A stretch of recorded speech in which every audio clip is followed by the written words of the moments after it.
June 2025 তারিখে আমাদের যে আপ টু ডেট ভোটার সংখ্যা, আমরা কিন্তু আপনারা জানেন যে প্রতিদিনই আমাদের ভোটারের সংখ্যার একটা আপ টু ডেট ফিগার আমাদের কাছে আসে।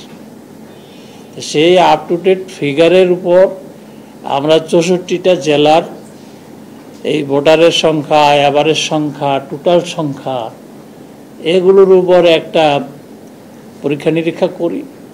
সেই ভোটারের সংখ্যার ভিত্তিতে জেলাভিত্তিক একটা সংখ্যা এবং অ্যাভারেজ নির্ধারণের প্রেক্ষিতে আমরা জেলাটা ঠিক করি যে কোথায় খুব বেশি কম, কোথায় খুব বেশি, কোথায় অ্যাভারেজের চেয়ে বেশি, কোথায় অ্যাভারেজের চেয়ে কম। সেই বিবেচনায় আমরা ওই খসড়া গেজেটটা প্রকাশ করেছি।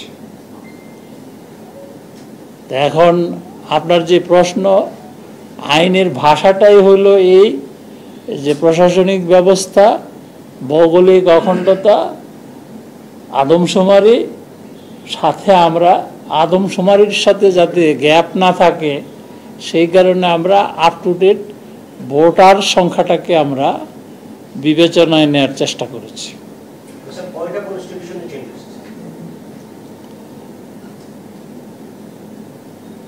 এই সংখ্যাটা এক্স্যাক্টলি আমি এখনো ক্যালকুলেশন করি নাই, তবে মোরলেস 40+ সংখ্যাটা সম্ভবত 46। স্যার এখন আন্দোলন চলছে স্যার, এই আন্দোলন করার সুযোগ আছে কি স্যার? সীমানা নিয়ে এখন আন্দোলন কারা করছে এটা আপনারা ভালো জানেন। কেন করছে সেটিও তাদের কি বলে যে তারা কি বলতে চাচ্ছে এটা তো আমাদের কাছে ওইভাবে এখনো আমরা জানি নাই বা আমাদের নলেজে নাই। আর এই বিষয়গুলো হলো আঞ্চলিকতার প্রশ্ন, রাজনৈতিক বিষয়। এখন সেগুলো স্থানীয়ভাবে কিভাবে সমাধান হবে আরো কিছু সময় গেলে বোঝা যাবে। নির্বাচনের ট্রান্সপারেন্সি নিয়ে কোনো প্রশ্ন উঠবে না তো স্যার? এই যে ধরেন বাগেরহাটের 2টা জায়গায় কমে গেল, ফরিদপুর আন্দোলন হচ্ছে, ব্রাহ্মণবাড়ি আন্দোলন হচ্ছে, কমিশন তো মনে করে না। আমি তো শুরুতেই বলছি যে কমিশন সর্বোচ্চ সতর্কতা, নিরপেক্ষতা এবং যৌক্তিক বিষয় বিবেচনা করে এই সিদ্ধান্ত নিয়েছেন এবং এই গেজেট প্রকাশ করেছে। আন্দোলন সেটা হচ্ছে যে আপনার বলছেন প্রশাসনিক অখণ্ডতা, আপনার ভৌগোলিক অবস্থা, জনসংখ্যা এবং তার সাথে বড় সংখ্যাতে করেছেন। এই ক্ষেত্রে প্রায়োরিটির মানটা ছিল কোনটা? আসলে দেখেন, আপনারা প্র্যাকটিক্যালি যখন দেখবেন কোথাও প্রশাসনিক অখণ্ডতা যদি আপনি একমাত্র ফ্যাক্টর বিবেচনায় নেন, আপনার ভোটার সংখ্যা আদমশুমারি বা পপুলেশনের সংখ্যায় মেলানো যাচ্ছে না। আবার যদি দেখা যায় যে ভৌগোলিক অখণ্ডতাকে বাদ দিয়ে আপনি প্রশাসনিক ব্যবস্থার দিকে যান, তাহলেও দেখা যায় মানে একবারে 100 ভাগ আপনি এটা করা খুব কঠিন, খুব কঠিন। কারণ আমাদের দেশের জিওগ্রাফিক্যাল যে বৈশিষ্ট্য, সেই বৈশিষ্ট্যের কারণে আর আমাদের যেই কি বলে যে প্রশাসনিক বিন্যাস, স্থানীয় সরকার ইউনিটগুলো, এগুলো ভৌগোলিক কারণে বা যে কোনো কারণেই ইউনিফর্মিটিতে একটু বেশ কম আছে। সেই দিক থেকে এই বক্তব্য ইতিপূর্বে যেদিন আমরা খসড়া করেছি শেষ করি ওনার প্রশ্নটা শেষ করি। যে উনি যে প্রশ্নটা করেছে এটি আপনাদের খেয়ালে থাকবে, আপনারা ছিলেন, এটার ব্যাখ্যা আমরা বেশ কয়েকবার দিয়েছি, তো সেটা আবার একটু দেখে নিন। যদি জনসংখ্যার ভিত্তিতে গাজীপুরে বাড়ে, বাগেরহাটে তো জনসংখ্যা বেড়েছে, বাগেরহাটে তাহলে কমলো পারেছে। এটার উত্তর দিয়েছি, ইতিপূর্বে উত্তর দিয়েছি। তারপর আবার বলি যে আমাদের যেই মানে গ্রেডিং অর্থাৎ র্যাঙ্কিং ভোটার সংখ্যার ভিত্তিতে সব টপ র্যাঙ্কিংয়ে ছিল গাজীপুর, বটম র্যাঙ্কিংয়ে ছিল বাগেরহাট। সেই র্যাঙ্কিংয়ে দেখা গেছে যে একটা কমালেও তাদের যে অ্যাভারেজ যে ভোটার সংখ্যা সেটা আপনার অ্যাভারেজের নিচেই থাকে। হ্যাঁ, এভারেজ ভোটার সংখ্যাটা কত ছিল পার কনস্টিটিউয়েন্সি? 4,20,000। এখানে স্যার আন্দোলন করে কিংবা আদালতে গিয়ে সীমানার কোনো পরিবর্তন হচ্ছে না স্যার, এই তো কমিশন তাই মনে করে। স্যার ভোটারদেরকে এটা বলা যায় কিনা যে আপনারা কোথাও জনসংখ্যাকে প্রাধান্য দিচ্ছেন, কোথাও ভৌগোলিক অখণ্ডকে প্রাধান্য দিচ্ছেন, কোথাও প্রশাসনিক ব্যবস্থাকে প্রাধান্য দিচ্ছেন, বিষয়টা এরকম ক্ষেত্র বিশেষে। ক্ষেত্র বিশেষে। স্যার এই যে এক এক জায়গায় এক ধরনের প্রাধান্যতা, এটা কি কোনো বিতর্ক তৈরি করবে কিনা, বা এখন যেটা হচ্ছে এটা ইলেকশন কমিশন বিব্রত কিনা? না, ইলেকশন কমিশন তো চিন্তা ভাবনাই করছে, চিন্তা ভাবনা করে করছে এবং কি বলে যে শতভাগ কি বলে যে ত্রুটিপূর্ণ করার চেষ্টা করেছে। গত 4টা নির্বাচনে এই ধরনের ডিলিমিটেশনের পর এই ধরনের প্রোগ্রেস আমরা দেখি, এবারে প্রথম দেখতেছি। এইটা কি কোনো নতুন কিছু সিগন্যাল করে আমাদের? এ বিষয়ে আমি কোনো মন্তব্য করব না। স্যার এই মুহূর্তে কিন্তু দেশে প্রায় 6-7টা মহাসড়কে আন্দোলন চলছে। আমরা যখন এখানে কথা বলছি, সিলেটে, পাবনায়, ফরিদপুরে, গাজীপুরেও আনন্দ মিছিল হচ্ছে, কিন্তু এখানে আনন্দ মিছিলে কেন এখানেও যানজট তৈরি হয়েছে। মানে প্রতিক্রিয়া কিন্তু আছে স্যার। এখন সেটা কি আন্দোলনকারীদের মানে বিষয়ে কি বলবেন, যারা আন্দোলন করছে তাদের বিষয়ে আপনাদের বার্তা? কমিশনের তো মনে হয় এই বিষয়ে বলার কিছু নাই। আন্দোলন করে লাভ নাই স্যার। তারা যে আন্দোলন করছে এরপরে কি চেঞ্জ হবে? আইনের ভাষায় তো কোনো লাভ আছে বলে আমি মনে করি না। স্যার সংক্ষেপে যদি একটু বলতেন যে বাগেরহাটেরটা পক্ষে বিপক্ষে শুনানিটা ছিল কোন দিকে বেশি গেছে, বাগেরহাটের কাছে ভাড়া কমা নিয়ে যে শুনানিটা ছিল পক্ষে বিপক্ষে এই বিষয়টা যদি অল্প একটু বলেন। শুনানিতে তো আপনার পুরো কমিশন ছিল, আর আপনার পক্ষে বিপক্ষে যে বক্তব্যগুলো এসছে সেগুলো তো আমরা সবাই পয়েন্টগুলো নোট নিয়েছি, যুক্তিতর্ক হয়েছে, সেটার ভিত্তিতেই এখন যে ডিসিশনটা আমরা দেখতে পাচ্ছি সেটার ভিত্তিতে স্যার নতুন রাজনৈতিক দলের হলো আমাদের এখন সবচেয়ে গুরুত্বপূর্ণ বিষয়। এটি আমরা যেভাবে ফিল্ড ভিজিটে পাঠিয়েছিলাম প্রায় আমাদের রিপোর্টগুলো কম্পাইল হয়ে গেছে। আমরা অল্প কিছুদিনের ভিতরেই বাকি কাজটুকু শেষ করবো ইনশাআল্লাহ। স্যার অল্প কিছুদিন কি এক সপ্তাহ আশা রাখি, এক সপ্তাহের মধ্যে আশা রাখি। এক সপ্তাহের মধ্যে নিবন্ধন চূড়ান্ত হবে স্যার। চূড়ান্ত বললে আরেকটা স্টেজ বাকি থাকবে।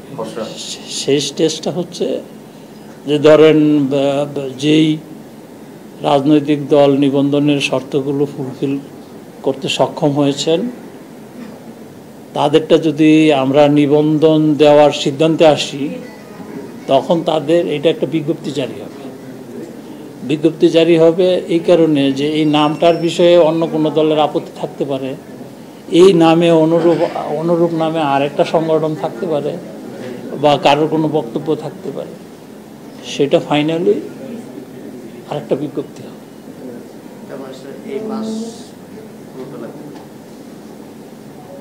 এই মাস, হ্যাঁ এই মাস লেগে যাবে। স্যার এখন পর্যন্ত ভোটের পরিবেশ কতটুকু আপনাদের অনুকূলে আছে? শতভাগ অনুকূলে আছে আমরা মনে করি। স্যার সারা দেশে তো স্যার স্যার ভায়োলেন্স চলছে স্যার সারা দেশে, তারপর অনুকূল কিভাবে থাকে স্যার আপনাদের? আমরা তো কি বলে ভোট না হওয়ার মতো প্রতিকূল তো কোনো অবস্থা এখন পর্যন্ত আমাদের কাছে মনে হচ্ছে না। কোনো অনিশ্চয়তা আছে স্যার? কমিশন মনে করে না। স্যার অনেকে বাইরে প্রশ্ন করে স্যার ভোট হবে কিনা, ভোট হবে স্যার? এটা তো আমাদেরকেও জিজ্ঞেস করে, আপনারাও জিজ্ঞেস করেন। স্যার আপনারা কি বলেন? আপনার আমার কি মনে হচ্ছে ভোট হবে স্যার সময় মতো? আমরা তো আমাদের রোডম্যাপ দিয়েছি অলরেডি, রোডম্যাপ তো কথা বলতেছি। স্যার আরেকটা বিষয় স্যার, ফেব্রুয়ারি কত তারিখ ভোট স্যার? আপনি বলেন, আপনাদের পত্র পত্রিকায় তো মোটামুটি ইউটিউবে দেখতেছি আপনারা দিন ক্ষণ টাইম সবই বলতেছে। ডেটটা তো আপনার শিডিউল ডিক্লেয়ারের আগে তো ডেটটা বলা যায় না, আপনারাও জানেন। সেই শিডিউল মানে স্যার ভোটের তারিখটা নির্ধারণ হয়ে গেছে। শিডিউল ডিক্লেয়ার না করলে আপনি কেমনে বলবেন যে ভোটের তারিখ ডিক্লেয়ার হয়ে গেছে? মানে নির্ধারণ হয়ে গেছে, মোটামুটি চূড়ান্ত স্যার। চূড়ান্ত হয়ে গেছে।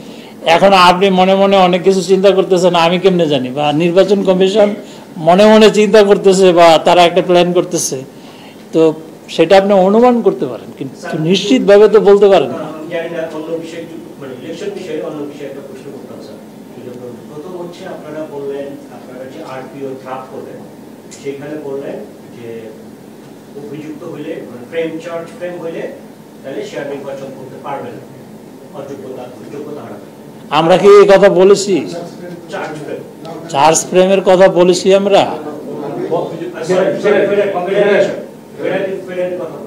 ঠিক তারপরে আইসিটি একটা আইন পরিবর্তন হলো, সেখানে বললো যদি চার্জ ফ্রেম হয়, সরি আমি উল্টায় ফেলছি, চার্জ ফ্রেম হয় তাহলে তারা নির্বাচন করার যোগ্যতা রাখে না।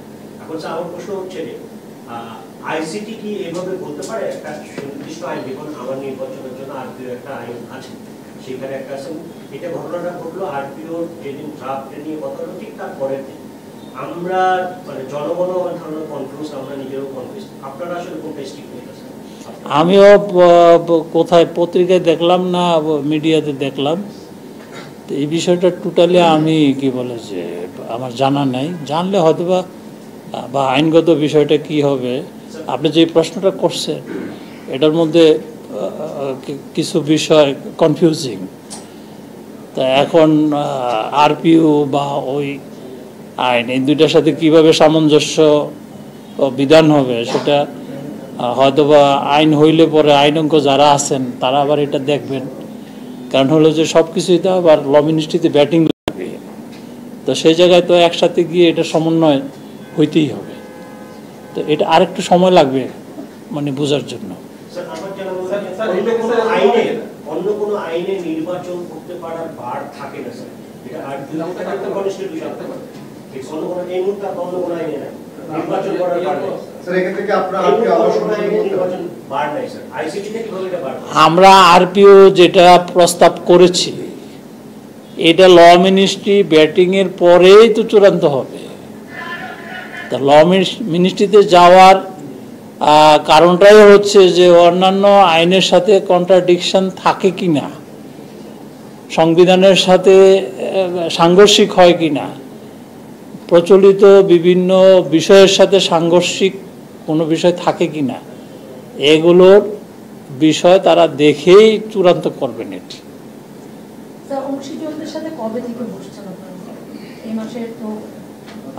রোড ম্যাপে তো মনে হয় যে এই মাসের শেষ দিকে বসার আমাদের পরিকল্পনা। সময় আমরা আশা রাখি যে নেক্সট কমিশনের মিটিংয়ে এগুলো ফয়সালা হবে।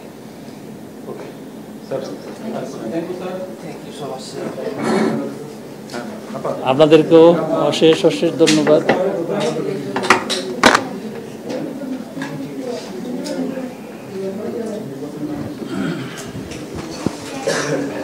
Thank you.